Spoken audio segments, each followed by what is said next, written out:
சரி, ஒரு குழந்தை படிக்கணும், ஏழ்மை நிலையில் இருக்குது. அது தோணுச்சு, உங்க மனசுக்கு தோணுச்சு, ஒரு முடிவு எடுத்துட்டீங்க. அதுக்கப்புறம் ஏமாற்றம்னு பேசக்கூடாது அதை. ஏன்னா அது உங்க உணர்வு. திரும்ப வரும்னு கொடுக்கல, அந்த அந்த குழந்தை முன்னுக்கு வரட்டும்னு நான் கொடுக்குறேன். கொடுத்துட்டீங்கல்ல. ஆமா. அது பயன்பட்டுதா பயன்படலையா போய் ஆராய்ச்சி பண்ணாதீங்க. அது பண்ணும்போது தான் கோளாறுகள் வருது.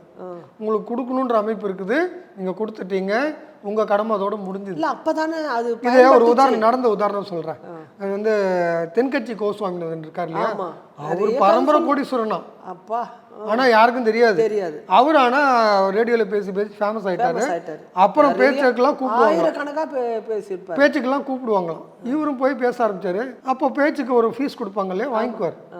நான் கோடீஸ்வரன் எனக்கு வேணாம்னு சொல்ல மாட்டேன். வாங்கி இறங்கும் போது யாராவது ஒருத்தர் கூப்பிட்டு வரான், கொடுத்து இது பக்கத்தில் இருக்க அனாதாசிரமத்தை கொடுத்துருன்னு மொத்தமாக கொடுத்துட்டு வரான். ஏங்க அது அங்கே போகுது, திருடிடுவானா, இதெல்லாம் பார்க்காம ஏன் கொடுக்குறீங்க அப்படின்னு கேட்பாங்களா? இல்லை, அது கரெக்டாக இவர் எடுத்துமே அங்கே கொடுப்பாரா அப்படின்னு தெரியாது.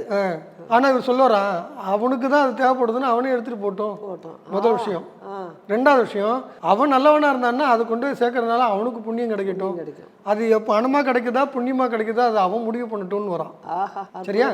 அப்போ ஒரு விதை போடுறோம், சமூகத்துக்கு செய்யணும்னு தோன்ற விதைய போட்டோம், விதையை நட்டுட்டு நோண்டி நோண்டி பார்க்க கூடாது, வேர் விட்டுதான்னு. அதுதான் நிறைய நேரத்தில் பண்ணிடுறோம்.